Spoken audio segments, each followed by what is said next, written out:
Welcome to the Fabulous 413. I'm Khalees Smith. And I'm Monte Belmonte. Coming up later in the show, NEPM's Nirvani Williams with a look at former Northampton educator Gwen Agna and Northampton photographer Shelley Rotner's new book about elementary school kids and gender identity. And Hampshire College astronomer Dr. Salman Hameed talking about science on screen at Amherst Cinema tomorrow night. Our first guest is John Sayles, screenwriter, director, editor, actor, and novelist. He's been nominated for the Academy Award for Best Original Screenplay with 1992's Passion Fish and 1996's Lone Star. With nearly 30 films to his credit over the past 4 decades, it's also unsurprising that he has 7 critically acclaimed books, both novels and short fiction, to add to that long list. His 5th novel has just been released, a piece of historical fiction titled Jamie MacGillivray, A Renegade's Journey. He'll be at the Odyssey Bookshop in South Hadley this Wednesday, as well as at a couple of other film and book events in the area in the near future that I'll tell you about in a little bit. John Sayles, welcome to the show. It's an honor. Thanks. It's nice to talk to you all. Oh, I'm so psyched. Yeah, Khalees was a film student and spent a great deal of time studying your films. Yes, it's quite an honor. It is an honor. But we're here to talk about your book. Are we saying, because we've only read it and we've never heard it pronounced, is that how we pronounce Jamie's last name? Jamie MacGillivray. MacGillivray, a little bit of an extra. Yeah. And we'll talk about talking in Scottish in just a little bit. But I thought a good place to jump off would be if you'd be so kind as to read a little bit from the book. Yeah, I'll read you a little section. At this point in the story, Jamie MacGillivray has, after having been kind of a captive and slave to the Lenni Lenape tribe in central Pennsylvania, who we used to call the Delaware Indians, he's become a Klan member through various exploits of his own. And we're in the longhouse in the middle of a very cold winter. Snow is piled up all around the longhouse. And he's sharing the story of his own clan, the MacGillivrays, and their defeat when they were part of the Jacobite cause, trying to get Scotland back from the English. And he's talking to the entire tribe as they're kind of pondering which side they're going to go on, the English or the French, what we here call the French and Indian War, where a mistake can be fatal to the tribe. We faced an enemy in the final great battle at a place called Culloden. He hears Kilbuck repeat the word softly, Culloden. The ground was wet and difficult to cross, and there was too much of it. He struggles to express this in Lenape. By the time a fast-running man could cross, his enemy could load and fire his rifle many times. But the son of our highest chief told us to attack, and the Highland men will do many things, and some of them are bad, it is true, but they will not shrink from a fight. Tears are running down Jamie's cheeks now. He has not thought of this for a long time, has not spoken of it since his captive countrymen were rowed away down the great river. The enemy shot us down with their muskets and cannon, as one cuts the tall weeds with a long knife. The traitors, the Campbells, were there on our right, behind a stone wall, but we ran forward. He does not know if they have a word for charge. Perhaps it is not one of their tactics when in battle. The MacGillivrays, the Macintoshes, the McBeans, the Shaws, the McPhersons, the Camerons, the Stewarts, the MacLeods, the MacDonalds, MacGregors, all the fine flower of the Highlands, the fiercest of our clans, lost. He sees Fox Dreaming wipe a tear away, the old man staring into the council fire and rocking slightly, side to side. Our people, our ways, lost. Jamie feels a bit dizzy. He sits. Silence. The fire crackles. The Lenape ponder their fate. That is an excerpt from the excellent book by the legendary John Sayles, Jamie MacGillivray. He will be reading from this book at the Odyssey in South Hadley on Wednesday. No, I loved it. Yes, it's a sweeping epic. It is. For sure. And it's large, but it moves very, very quickly. But one of the things I was struck by, and then I guess we'll get back into actual historical context, is how there's this intimacy in the conflicts that arise, not just with Jamie MacGillivray, but with Jenny, another character who comes up in the book. It's interesting that you've got this contrast between like how intimate those battles are and how intimate the space outside of those battles are. Can you talk about like trying to get some balance while still making this move very swiftly in a 700-page novel? Don't be intimidated by the length, by the way. Yeah, don't be. This is a book that starts at the Battle of Culloden in 1746 and ends at the Battle of Quebec. So it's about 15 years of stuff. And a lot of what I was interested in writing it is to think about what happens to people when they're kind of swept away and overwhelmed by events much larger than they are. You think of people in the Ukraine today and the decisions they have to make and the speed with which they have to make them.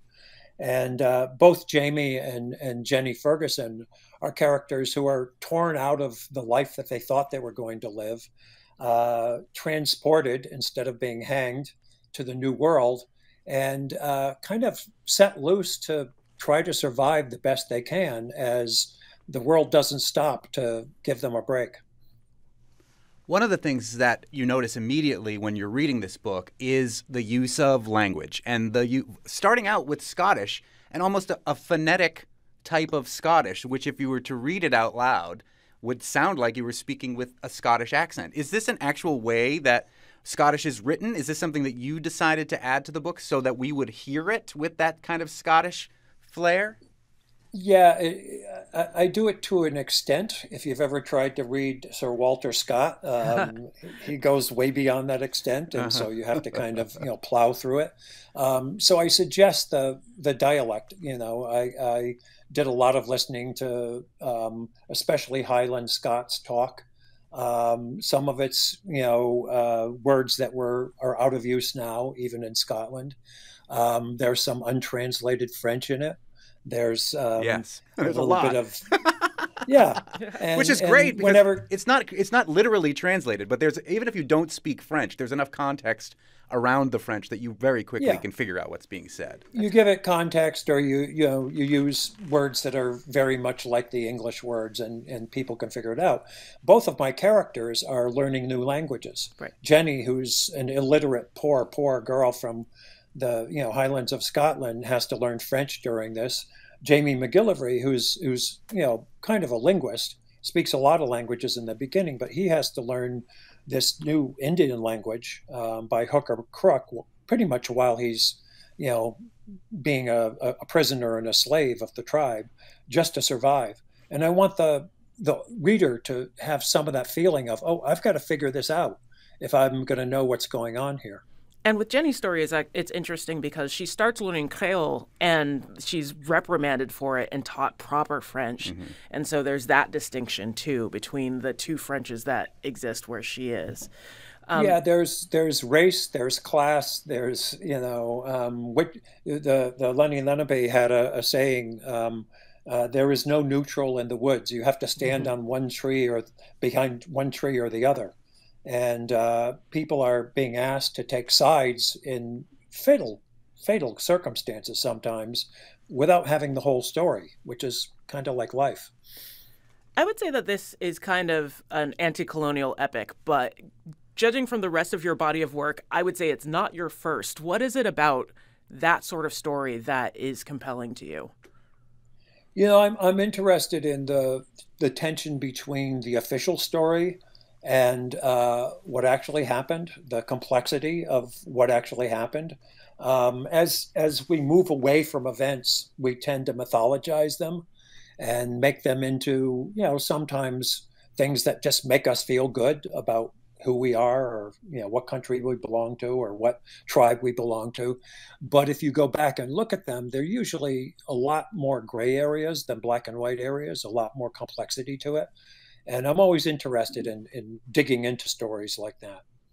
What I thought was really interesting about this particular book, and we're speaking with author and filmmaker John Sayles, who will be at the Odyssey on Wednesday about the new book, Jamie MacGillivray, is the parallel between the Scots fighting the English in Scotland and then another character who's lost a battle there coming and fighting and deciding who he's going to fight for with the indigenous communities here on these shores. this is a history that I think oftentimes isn't told very well. I read the indigenous people's history of the United States. The whole introduction is about how the English did the same thing to the Irish first. Is that was it intentional to want to show these two parallel colonial acts of colonialism on the two different shores? Well, the parallel that I was going for the most was this question of, who are the actual savages here? I start in England while they still have the bloody laws, where if they really don't like you, they don't just hang you; they hang you until you're almost dead. Right. Then they cut you down, cut out your viscera, make you look at it, throw it on a fire, and then chop you into 4 pieces. And then some of those people get sent over where people are scalping and torturing and all that other stuff. And the other parallel is that the politics of Europe at the time were extremely complex. And what Jamie discovers when he starts to live with Lenni Lenape is their politics are complex. Even before Europeans came, there were all these tribal alliances and one side, kind of lording over another, and difficult economic, things to figure out. So it wasn't the usual thing of, these civilized people come over and run into a bunch of naked savages. We're speaking with author John Sayles, who is the same John Sayles that you know from such excellent movies as Matewan and Passion Fish and Lone Star. And we'll have to talk a little bit about movies, at least, coming up in just a little bit. But he is going to be presenting his new book, Jamie MacGillivray, at the Odyssey Bookshop in South Hadley this Wednesday. More with John Sayles coming up in just a minute. You're listening to The Fabulous 413 on NEPM.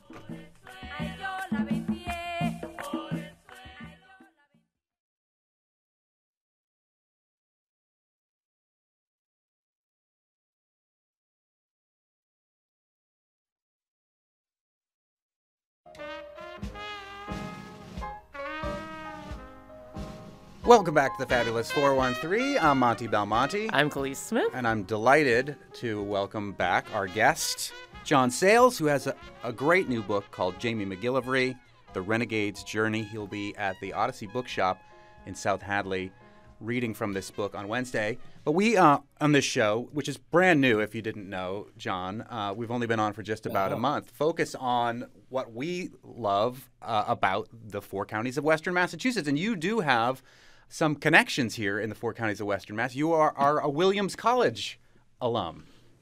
Yeah, I escaped from Williams College in one piece. But you did meet a bunch of your now famously frequent collaborators as part of that college experience in Williamstown, right? Yeah, I'm married to Maggie Renzi, who was somebody I didn't really know at Williams, but was in a play with. I've worked a bunch of times with David Strathairn and Gordon Clapp, who were fellow students there. And, it was there was not a theater major when I went there, nor a film major. And what that meant is that amateurs who really wanted to do it actually got to use the stage a lot. Wow. So tell me about what that was like. Was it almost like blazing your own course of courses? or were your courses totally separate and this was just what you were doing on the side? Yeah, as I said, I was a psychology major. I think David was a math major. But people who were interested in the theater, there's this beautiful theater building there that the Williamstown Summer Theater takes place in. And we got to be up on that sometimes. And then there was a little theater down in the basement that we were able to use a little bit more. And I think because it wasn't intimidating, it wasn't part of your major. You weren't being graded on it. It made people a little bolder in the choices that they made as far as what plays they were going to do and how they were going to do them. Well, it's interesting because you, as a filmmaker, have inspired so many different filmmakers. Khalees studied your films in college, as she said many times. Tarantino and all these other people, they look to you, Spike Lee, as an icon of filmmaking. But you've kind of always been on the outside when it comes to your filmmaking. Is that that intentional? It seems to be a mutual decision between me and Hollywood. I am a screenwriter for hire out there, but most of the movies that we've made would be things that even if we handed them to a studio for free, they really wouldn't know what to do with it. It's just not the kind of thing they usually do. Which is a shame because they're really lovely. Yeah. Yeah, thank you. Yeah, we were lucky we got in at a time when that independent there were theaters that showed those kind of movies. There was an audience for it. Now it's easier to make a movie than it ever was with the cheap equipment and people knowing more about filmmaking, even if they haven't been to film school. But it's very hard to get them on a screen in front of people. Right. That's where the bottleneck is. But some of them will be on screen on April 30th as part of Cinema Storm, and I only just found out what movies they are, and I'm particularly psyched because one of them is Brother from Another Planet, and I have to say that this is one of my earliest memories, one of my earliest film memories, is seeing this movie with my uncle. Oh, cool. Which is, so what about that and Alligator? Yeah, so for those who don't know, Cinema Storm is a monthly free culty movie night that I fully disclose I make no money off of, but I help produce with another local filmmaker who you have produced many times, Bob Kraskowski. He's the one who wrote and directed The Man Who Killed Hitler and then The Bigfoot, an incredible movie starring Sam Elliott, produced by our guest, John Sayles. And on Sunday, April 30th, for free at the Shea, we're going to be screening Brother from Another Planet and Alligator. Well, Alligator is, based on the urban myth of alligators down in the sewers of a big city and growing large and, maybe kind of striking back eventually. And then Brother from Another Planet is kind of an urban myth that I made up myself. It came from a series of dreams that I had, and it's about an escaped slave from outer space who lands in Harlem. He looks in many ways like the residents of Harlem. He learns to dress and act a little bit like them, even though he's mute. And he's just another immigrant trying to assimilate. But he's got some abilities that most immigrants don't have and some difficulties that most immigrants don't have. And we'll be screening them, and you'll be there at the screening on Sunday, April 30th at 7 p.m. for Brother from Another Planet as well as Alligator. And then the day before, if you miss John Sayles at the Odyssey on Wednesday, you'll also be at the Montague Book Mill the Saturday before that, April 29th, talking about your new book, which Khalees and I have both read, Jamie MacGillivray. And I'll be autographing anything you want autographed, baseballs. Eight Men Out is another great film by John Sayles here. What I love about I can't wait to see. I have not seen Alligator, but I can't wait to see it, especially on a big screen, which will be really fun. It's really good. Yeah, but a lot of the other, the heavier topics that you cover, really Mate One, about, labor issues and things, and this book, there are all these really heavy topics, but done with such humanity. When you're writing a book like Jamie MacGillivray, it's in the present tense, which at first I found it a little bit disconcerting because it was so active. Most books are in the past tense. When you're writing it, are you writing it as if it's a screenplay, or are you thinking of it as a totally different medium? No, I'm thinking of it as a totally different medium. This one, though, did start as a screenplay. Some 20 years ago, Robert Carlyle, the Scots actor, called me up out of the blue. I'd been recommended to him. And he said, I've got this great idea for a movie about a Highland Scot who's defeated at the Battle of Culloden.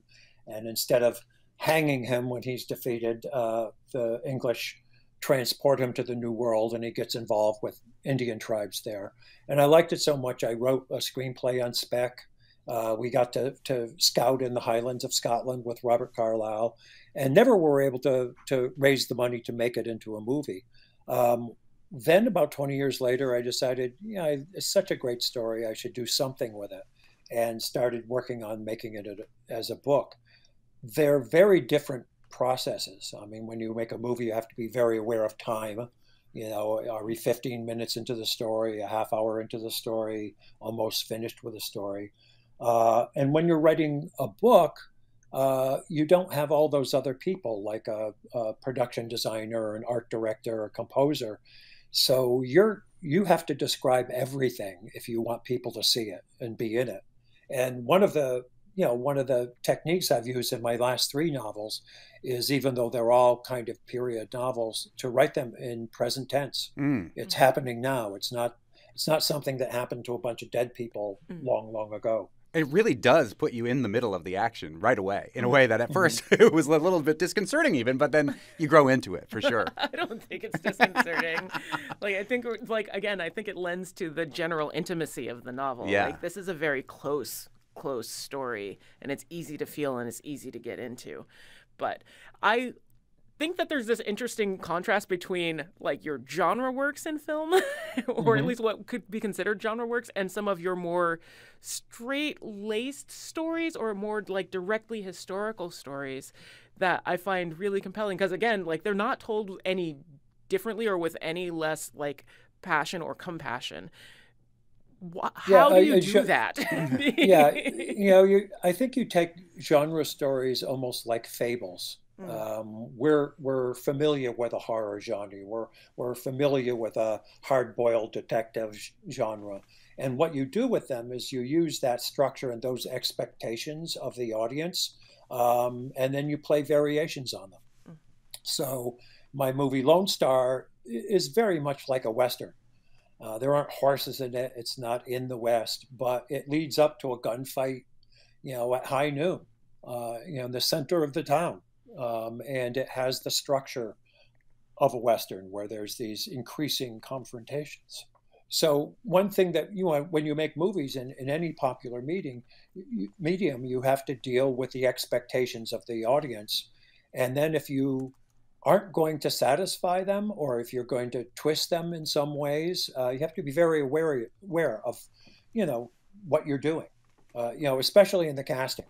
I mean, if it's a dark and stormy night, and Don Knotts knocks on the door, it's very different. It's a dark and stormy and a wacky night. But I mean, if it's dark and stormy and you've got a noir with Don Knotts, honestly, I'm a little compelled. I would like to see him pushed in that direction, actually, as an actor. But if it's the guy wwho played Freddy Krueger, it's a different movie. That's Fair enough. Right. Fair enough. John Sayles, last question before we let you go.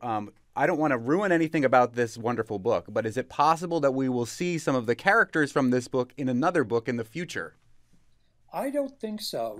I after I've done 700 pages on something, I feel like I've mined that particular, area pretty well. Right now I'm working on a novel set at the Carlisle Indian School in 1890. Wow. And that's, a project I've been working on for a while, and I'm pretty much immersed in that. Well, we can't wait to read that when it comes out.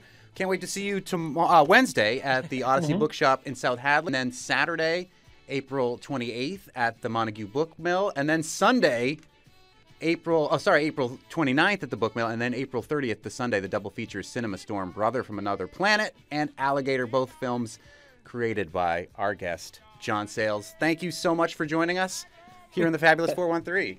Thanks for having me, guys. Oh, no problem. Coming up later in the show, NEPM's Nirvani Williams with a look at former Northampton educator Gwen Agna and 413 photographer Shelley Rotner's new book about elementary school kids and gender identity. Up next, Hampshire College astronomer Dr. Salman Hameed talking more about movies, science on screen with the movie After Yang at Amherst Cinema tomorrow night. Another story you should read. You're listening to the Fabulous 413.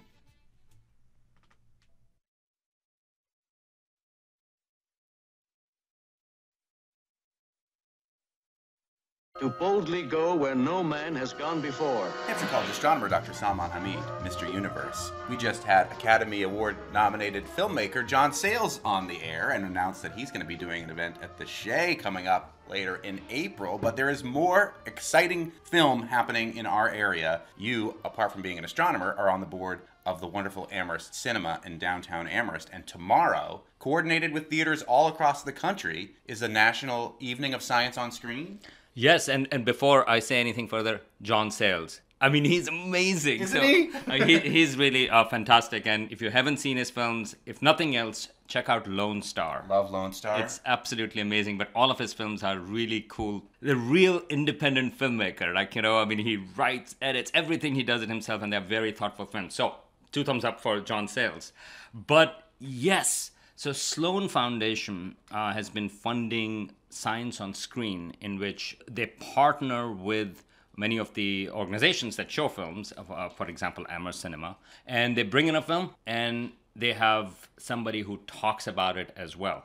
And of course, that theme has to be about science. And Are you that someone? What? Okay, yes. So tomorrow, so March 28th is not just a Science on Screen, but it's National Evening of Science on Screen, meaning to say there are 24 film organizations across the US, all the way from California to Massachusetts, who are going to be having an evening where they're going to be showing a film, science-themed, and then pairing it with someone like me in this particular case. So what's the film that Amherst Cinema is going to show tomorrow night? Tomorrow, we are showing the film After Yang. What happened to Yang? I don't know. He shut down last night. He won't restart. Has this happened before? No.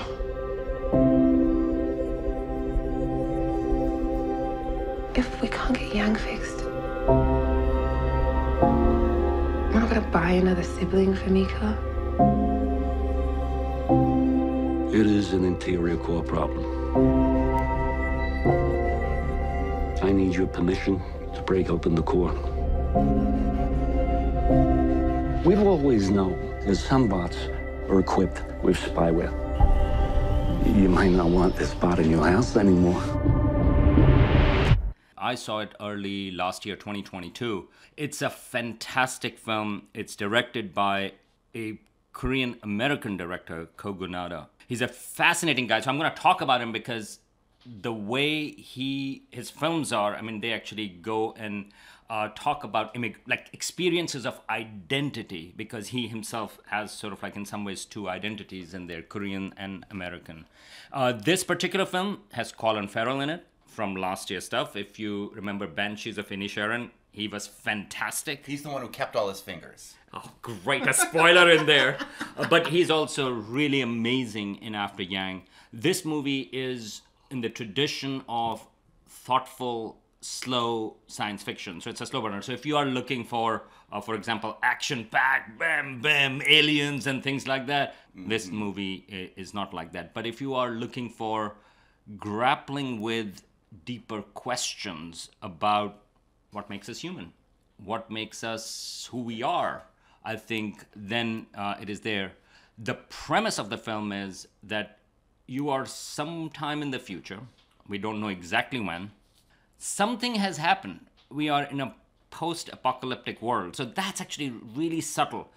Ko Gun-ada, the director, that's not his actual name, but in fact, this is an homage to a screenwriter for a famous Japanese director, Ozu Yosujiro. And so, but he really used his screenwriter's name to use himself, like, as sort of like identifying himself as that director. And this particular film, he talks about that when he thinks about post-apocalypse, what his attention goes to, forget about the main players, forget about all of these things, but what is happening to ordinary people? That's where the real stories lie. And so in this movie, something has happened, we don't know what, but now we are living in this world which is a little off, but there is also a lot of nature around it. So you have interesting architecture where you have trees growing in places where you don't expect, and you seem to be living in harmony with nature, but there is also something off about it because everything is very neat and clean. So there is something unsettling because everything is very sterilized, but it's also with nature. Architecture is really important. Ko Gun-ada's earlier film is Columbus, which is about Columbus, Ohio, and actually there is this, really it's about emotions and architecture. That's also a very thoughtful film. So if you haven't checked out, do check that out. But in After Yang, the premise is, in this future, Colin Farrell, who's white, his wife, who's black, and they have a kid who is Asian and who has been adopted. Who's a young kid, young girl. Apparently, in this time, you can actually have robots that can be caretakers. And you can get robots that can specifically talk about culture. So they have an Asian robot who actually can provide cultural knowledge to this little girl because she is originally she was adopted from China. Well, let me stop you right there. There was a great article in the New York Times yesterday, well, great and somewhat chilling, about Italy and how elderly people in Italy are being cared for by AI robots that are like quizzing them and trying to make sure that they're staying mentally sharp, but using very Italian, culturally appropriate kind of questions. So this after Yang model is actually happening right now.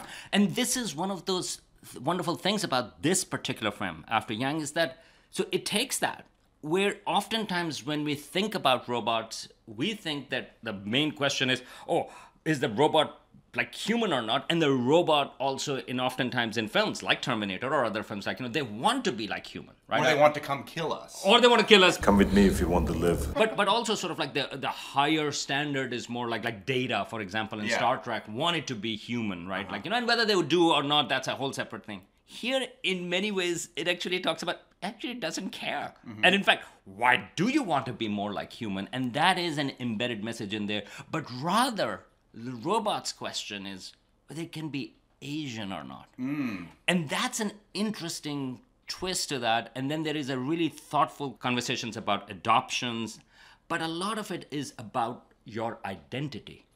And so as myself, an immigrant from Pakistan, it really resonated with me because here is a case where when you move from one place to another, you lose a lot of things. And again, oftentimes when movies deal with immigrant experiences, a lot of it is about the loss. Or it's about the gain, like, hey, I have adopted, this is a new country and so on and so forth. But in reality, things are somewhere in the middle. And that is what this movie deals with. And I can attest to that. When I moved here, and I've been here for over 32 years, I came here for my undergraduate. And right in the beginning, it was very hard. Everything was different. And I still miss things over there, especially I grew up in Karachi, so I miss sort of like, those evening smells. I grew up near the ocean over there, so there is a particular nostalgia about the smells of that particular ocean. Hey, you don't even see many stars in Karachi because of light pollution, but I love seeing those few stars. I actually have a nostalgia for a really light polluted sky because I'm like, if I can only see 3 stars, I'm like, oh yeah, that reminds me of Karachi, right? And so, and of course you have smells of food and other things. And so I still miss that. Talking about cricket, for example, of course, if I talk to you, it's like, it's not going to go anywhere, but over there it's the national language almost in that sense. But there is also a lot of gain. Meaning to say, I've been here for a long time, and there are a lot of things that I've gained from being here in the US, which is also part of the immigration experience and part of the gain, which I would never have done if I had not come here. So this is where this movie deals with that it is in some ways a little bit melancholic, but it also has a positive thing. And the robot, and again, by the way, there is a garbage truck. Yeah, this is kitchen table astronomy. It's recycling day. And there is Wookiee under the table. Wookiee the dog did not like the truck. So in this film, the robot dies roughly in the beginning, and so, or not dies, but sort of like whatever, like, malfunctions. And Colin Farrell's character is trying to fix it because the girl, his daughter, is very attached to the robot. And so these conversations are part of how he is thinking about this question of loss, this question of identity in the context of the robot, right? So I think it really does something wonderful with that. And Kogonoda himself, actually, the director of After Yang, the director of After at Yang, Amherst Cinema tomorrow. He came here to the U.S. when he was very young. I think he was a toddler or something like that. And yet he grapples with these particular questions because, and this is, if you see me, even if I've been here for 32 years, and yet for some people, just by looking at me, you go like, oh yeah, he's different, right? And same thing, Kogonoda also asked this question, like, that in some ways, you're an American. And yet people ask this question, but you are an Asian, right? And for me also, they would see sort of like South Asian and things like that, and you ask this question, so where are you originally from, right? So those questions are always there to how to grapple with those.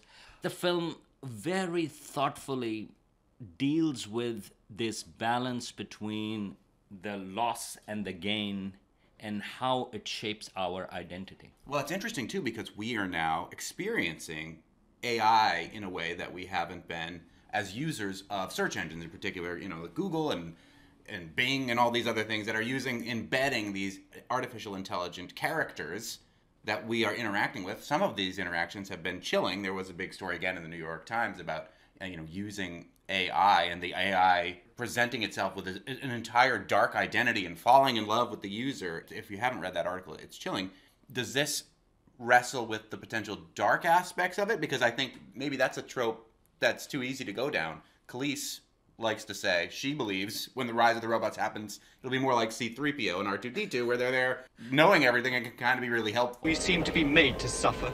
It's our lot in life. This movie does not go into that direction, but I should say that this is, again, because these kind of ChatGPT stuff are based upon data that is available, you can already see an inherent bias in terms of what kind of information those chatbots have. Especially if you put them down a direction to come up with a shadow self, they can easily find that information and do it. But also the reverse, meaning to say that you don't have much information, for example, in Urdu. Right. So, for example, if you are trying to figure out what that context is going to be, it's not going to say, I don't know, because it seems like ChatGPT is a man, because it never says, I don't know. It mansplains it, even if it doesn't know. But it makes up stuff, right? And so I think there is that inherent stuff. So there is a whole conversation to be had about that. But the movie goes in a different direction. And again, sorry about the little bit of a spoiler, but the movie has to be experienced, and that's the reason I'm okay with talking a little bit about that, because movie deals with what makes you you, and it goes from the direction of potential memories,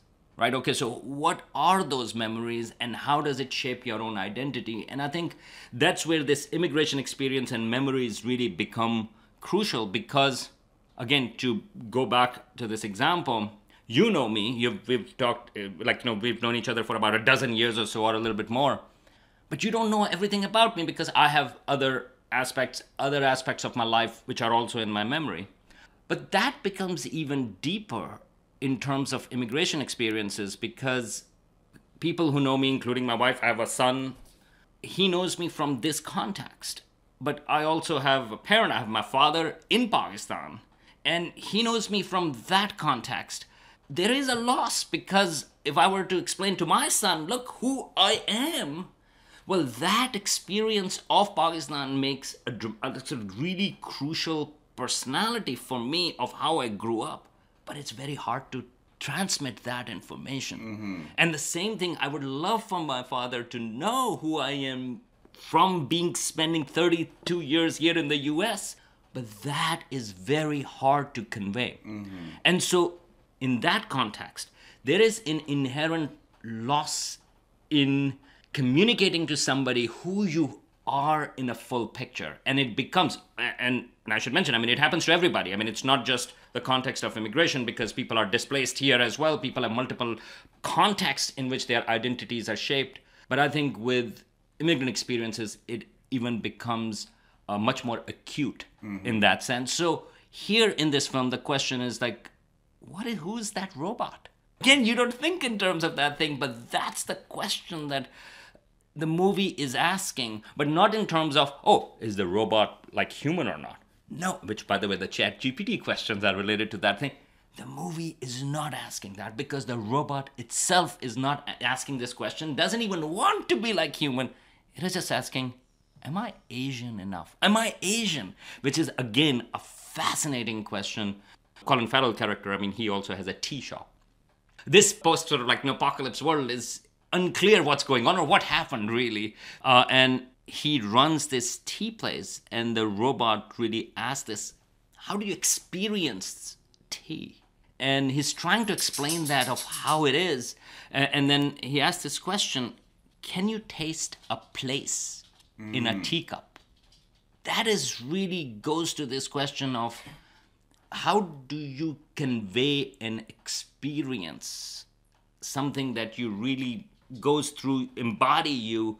Can you explain that to somebody else? And I think that is something that would always be missing. And for this robot, can we turn a robot into a wine snob? That's what we're trying to do all the time when we're tasting wine. We can taste Italy. We just did it on Friday. We can taste Spain. But could we convince a robot to taste those things? Right. And when you're saying that, did you really experience that, right? And so that was where a little bit of melancholy comes in, when the robot realized, can you really do that? Can you really experience place in a teacup? And that is what's missing to a certain degree. After Yang, if you're looking for a good thoughtful sci-fi film in the tradition of Moon, for example. By David Bowie's son. By David Bowie's and Duncan Jones, or if you're like Solaris or other types of films. I think After Yang is also takes these kind of issues. And I know you're a huge fan of Everything Everywhere All at Once. Yes. And the migrant experiences are also central in there. I mean, this is a much quieter There's no kung fu in it? No kung fu in it.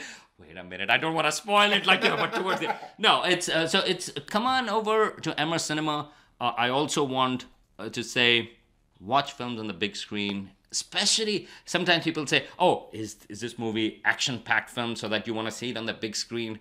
I would almost say, I actually like to go films that are quiet in a theater because it doesn't distract you. Your focus is all on that. And so I think the value of going to a cinema is amazing. Come to Amherst Cinema. Amherst Cinema is non-profit, membership supported. So if you are local, come over there and also become a member. There are some fantastic events all the time happening. And just a little plug, a month from now, in fact, the next Science on Screen is going to be on The Martian. Oh. With Mount Holyoke Professor Darby Dyer. Oh, wow. So, who steers the Mars rover on Mars, right? From the JPL, the Jet Propulsion Lab? She has done that, yes. And so Darby Dyer is going to be leading that discussion. We got to get her on the show. We definitely will. In fact, before the next Science on Screen. But come to Amherst Cinema, watch the movie on big screen. It's tomorrow, Tuesday at 7 p.m. And in some sense, you'll be part of Science on Screen all over the country. Egyptologist astronomer Dr. Salman Hameed at your kitchen table in Amherst. Thank you as always. Thank you very much. What are you watching? Come on. Shameless plug for those interested. I would suggest that you go out and read the novella After Yang. It is equally beautiful to what you'll see on screen. And if you're looking for genre fiction that kind of speaks to what Mr. Universe was talking about, also Paper Menagerie by Ken Liu is a beautiful thing that talks about that generational divide I advise you get into. But coming up from the NEPM news reporter Nirvani Williams and her piece with retired educator Gwen Agna and photographer Shelley Rotner, who wanted to create a book to help elementary and middle school students explore the meaning of gender. The book is called True You, A Gender Journey, and we'll hear Nirvani Williams report next on the Fabulous 413 on NEPM.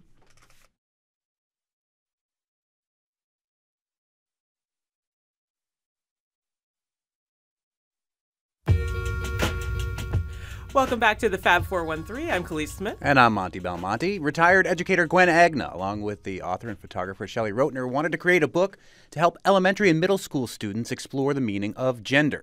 They say many kids are starting to reject the male and female binary altogether. Agna is a former principal at Jackson Street School in Northampton, Massachusetts, and current school committee member. She and Rotner spoke to New England Public Media's Nirvani Williams about their book, True You, A Gender Journey. Rotner starts by sharing her favorite line from one of the kids in the book. Well, I know this is radio and you can't see this, but this is a spread in the book. And the words are, there are different ways to show and be who you are. It's up to you, how you feel, how you dress, how you act, how you play, learn, and love. And if I may add one other, that there's a child who says, some days I feel like a boy and some days I feel like a girl, and it really doesn't matter. I love cars and my bunny. The kids, they speak so simply yet powerfully in explaining how gender is a spectrum. And I wanted to know what prompted you both to make a book dedicated to breaking down these socialized gender norms and making gender expression accessible for kids. It's often so much easier to hear a book or to hear children talking in a book than being lectured to about these things. And I think that, for me, was the most powerful thing about this, that we could get children to speak their truth and be seen that way, and for other children to see them. I learned a lot, as Shelley said, in writing this, but I also had learned a lot in my time at Jackson Street. This one little girl raised her hand and said, so, Miss Agna, if you were born now, do you think you would want to be a boy? And it was such a good question. And I said, well, that is a good question. I like being a girl, but I really wanted to be able to do whatever I wanted to do. I wanted to be able to play sports. I wanted to not have to wear a dress. I wanted to be who I was. And it didn't mean that I had to be somebody else. I just wanted somebody to acknowledge that it was okay for me to be that way. Yeah, that's great. I think it's empowering. And that's one of the things that a takeaway that the children felt, that sharing this, then the world gets bigger. I see that you also chose not to include the names of the kids shown in your book. And I wanted to know why that was. I think it comes down to safety. As time goes on, and with all social media, we have to protect our children in every way. Yeah, and when we were given what they call the model releases, which are the permission slips to give to the families, the first one that we got said that we would use their names. And we immediately focused on that and said to the editor, we can't do that. We didn't think the families would go for that, and we didn't want to expose them any possibility of being identified, and then anything that can happen that happens on the internet these days. So it was all about safety and support and respect. How do you feel teachers should react when kids are figuring out their identities at school, but haven't come out to their parents yet? I know we saw this in a recent case in Ludlow, and I wanted to know your thoughts. Part of our intention for this book is that it serves as a catalyst for conversation. We know that there's a wide range of teachers, and some are more informed. And Gwen, maybe you could talk about your curriculum and informing teachers better, just like parents and friends, how to respond. Mm-hmm. And I think it's really important for teachers and their principal or the school counselor or whoever to be open and listen to the families if they're concerned that their child came home and said, I decided that my pronouns are she and her, and instead of he and him, rather than get upset about it, to turn to the educators in this case and to have a place that they can go and find out, rather than quickly call the superintendent and say, they're talking about these things in my school. We would hope that this could be done proactively. And I think a book like this does it proactively. I think that teachers can do it proactively as well, so that they establish a culture of their classroom that this isn't something either that the children have to feel that they have to hide from home, or that they don't even need to necessarily always share at home. Children are very wise. And I think that they may know that when it's time to help their grown-ups understand what's going on for them, that they will do it when it's time. That's the former principal at Jackson Street School in Northampton, Gwen Agna, and author and photographer Shelley Rotner. Their new book is called True You, A Gender Journey. And thanks to NEPM's Nirvani Williams for that report. Absolutely spot on. I think so, too. Just saying. As somebody who hosted the three versions of Drag Hamlet at the Shea over the weekend. And as someone who DJs regularly for drag and burlesque shows, yeah. Yeah. Get the book. We're not allowed to tell you that. Might be preaching a little bit to the choir with this particular show. Tomorrow in the Fabulous 413, we'll talk with Amherst Survival Center Director Lev Ben Ezra about the Empty Bowls fundraising dinner. And a look at a local hero burrito joint supporting local farmers and the local immigrant community. Our director is Tony Mall Chinese Food Done. Our engineer is Betsy Do the Math Cortis. Our technical team is Bart Packing the Boxes Rankin, Kara Pack It Up and Get It Gone Foster, and Punk Rock Dubé. Musical thanks to Spouse, Happy Valley Guitar Orchestra, Toto La Moposina, John De La Fosse, Lee, Little Queenie Harris, and Homebody. Monte Belmonte. I'm Khalees Smith, and we'll see you tomorrow on the Fabulous 413.